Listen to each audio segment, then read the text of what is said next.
امروز سه‌شنبه 11 августи 2020 سال و خبرهای این ساعته تاجیکستان و جهان را در برنامه اطلاعاتی خبرهای روز مستقیما روی موج رادیو مهاجر میشنوید. سلام. خبرهای این ساعته را از تاجیکستان شروع میکنیم. صبح امروز 11 август در دوشنبه وزیر نقلیات خدایارزاده سوی قصد به جان خود کرد. وزیر نقلیات در زمینه مناقشه اویلوی با کرد خوجگیداری خود را زخمی کرده است. агентии ملی اطلاعاتی تاجیکستان خاور با استناد به پروکراتور گنرالی جمهوری تاجیکستان می‌نویسد 11 августи سال 2020 تخمینا ساعت 5 وزیر نقلیات جمهوری تاجیکستان خدایارزاده سال تولدش 1958 در زمینه مناقشه اویلوی به وجود آمده در خانه استقامتی خود واقع در شهر دوشنبه کوچه جبور رسولوف بینوی 67 دروب 4 حجره 23 با استفاده از کرد خوجگی با مقصد از حیات محروم ساختن خویش دست به خودکشی زده است. در ادامه خبر نشر گردیده گفته می شود که اعضای خانواده وزیر هنگام به وقوع آمدن حادثه در خانه حضور داشتند، از واقعه باخبر شده به او کمک اولین درجه رساندند. این حال خدایارزاده در بیمارخانه مؤسسه دولتی مجمع تندرستی استقلال شهر دوشنبه پس از جراحی در حالت معتدل تحت نظارت دکتران قرار دارد. وابسته به حالت مذکور پرونده جنایتی آغاز کرده شده، تفتیشات ادامه دارد. آمده است در خبر.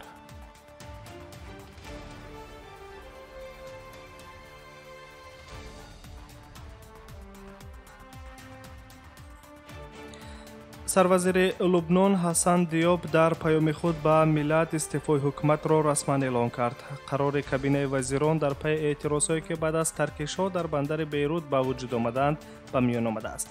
سخنرانی سروزیر لبنان تقریباً 5 دقیقه دوام کرد و تاکید کرد که فلاکت مردم لبنان نتیجه فساد مزمن دولت است. می‌نویسد کمرسانت.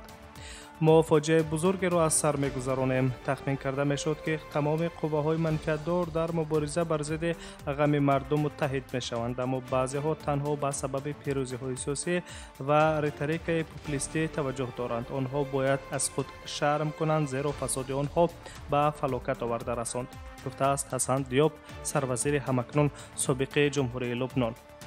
قبلا پیشنهاد کرده شده بود که لبنان انتخابات پیش از پارلمانی اعلان کرده شود و برای تشکیل کردن جریان انتخابات و حل مشکلات فوق‌العاده سروزیر همکنون سابق حسن دیاب را میبایست که 2 ماه از حکومت دور رود.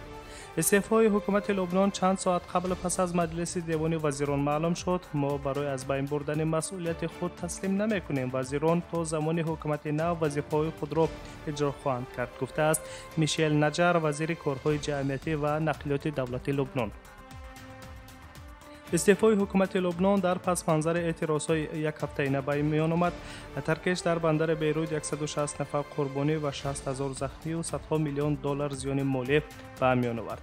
تاکنون 10 نفر دیگر در روی خط بنشان گشتگان قرار دارند. کمک‌های بشری از یک قطار کشور و سازمان‌های بین‌المللی تاکنون به لبنان رسیده است و کارهای برطرف سازی پس از ترکش در مکان حادثه ادامه دارد.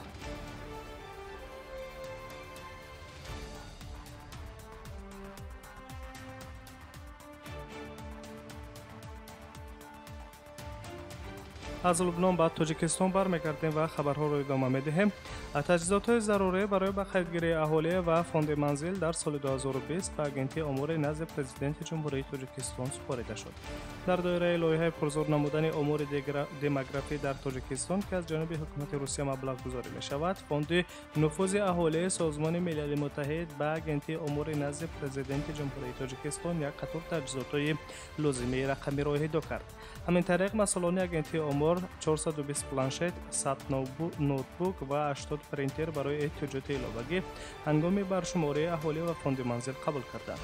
در مراسم سپاریدن تجهیزات دیرکتور агентії امور نزد پرزیدنت جمهوری تاجیکستان گلنوره حسن‌زاده، نمایندگان سفارت روسیه در جمهوری تاجیکستان، همچنین نمایندگان خزینه نفوذ سازمان ملل متحد، دفتر کمیسر عالی سازمان ملل متحد دوید به گریزگان و نمایندگان وسایط اخباری عامه حضور داشتند.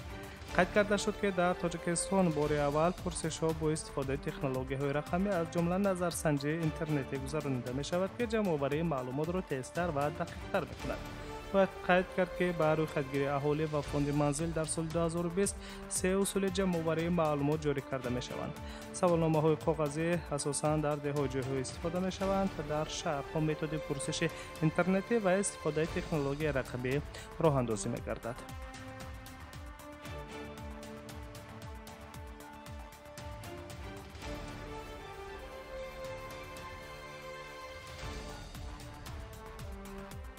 برنامه اطلاعاتی خبرهای روز را مستقیما میشنوید.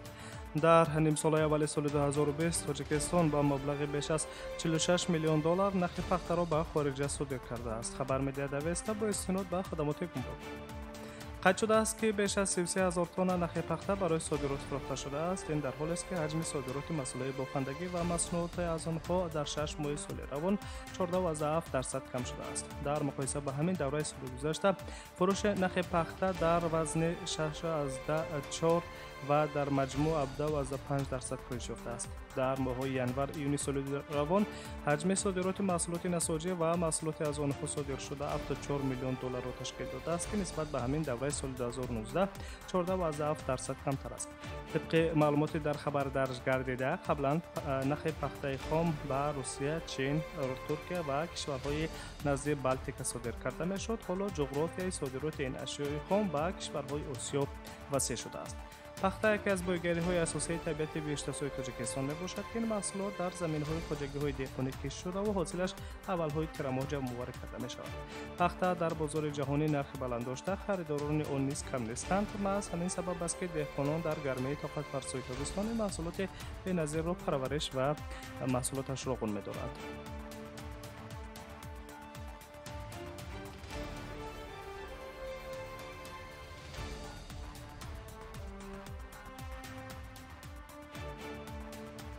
از تاجیکستان به ازبکستان همسایه می رویم و خبرهای این ساعته تاجیکستان و جهان را مستقیما در برنامه اطلاعاتی خبرهای روز ادامه می دهیم. تا به حالت امروز 11 اوگوست در جمهوری ازبکستان 241 حالت نو سرایت کرونا آشکار شد. در این باره وزارت تندرستی این کشور خبر می‌دهد همین طریق شماره عمومی بیماران گرفتار کرونا ویروس در ازبکستان به 31545 نفر رسید. خبر می‌دهد سنترال آسیا. تا امروز در ازبکستان 22559 نفر از سرایت کرونا ویروس شفا یافتند. 8311 بیمار دیگر طبابتشان را ادامه می‌دهند. در طول تمام این دوره در این کشور 200 نفر بیماران از کرونا ویروس به هلاکت رسیدند. می‌نویسد از پلیس. روز 10 اوگوست شوکت میرزیویف پرزیدنت ازبکستان جلسه دایر به تحکیم سلامتی و امنیت اهالی، تامین نکو احوالی اکولوژی و تکمیل دادن سیستم‌های جمع‌آوری و کارکرد پرتوها را برگزار کرد. در آغاز جلسه که طریق ویدیو کنفرانس برگزار شد، مسئله مقاومت با پاندمی کرونا ویروس برداشته شد. از جمله قید کرده شده است که در نتیجه به طور نظررس زیاد کردن کارت‌های خواب و فراگیری تجهیزات طبی، همچنین زیاد شدن هماهنگسازی خدمات یاری تعجیلی و مؤسسه‌های طبی، سرعت برقرارشوی از سرایت کرونا ویروس در یک هفته اخیر افزایش یافته است. در این جلسه تاکید گردیده است که من بعد زندگی و کار در دوره پاندمی باید بلند برداشتن حفظ صحت و نیک احوالی شهروندان و تدریجاً کم کردن طلبات‌های قرنطینه راه اندازی گردد.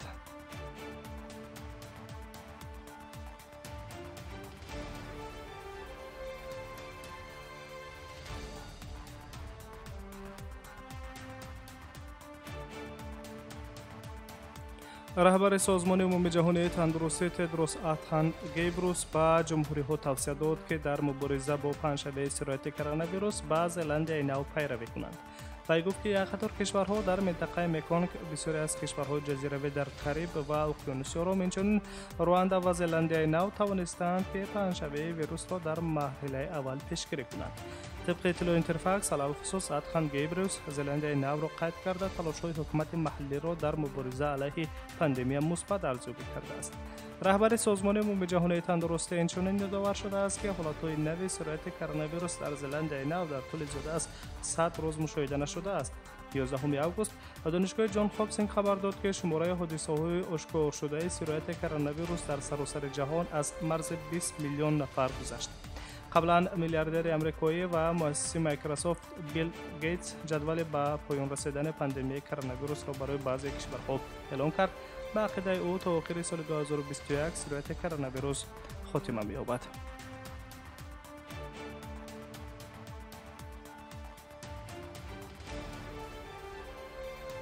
مهمترین تفصیل خبرهای این ساعت‌های تاجیکستان و جهان را در برنامه اطلاعاتی خبرهای روز مستقیما شنیدید.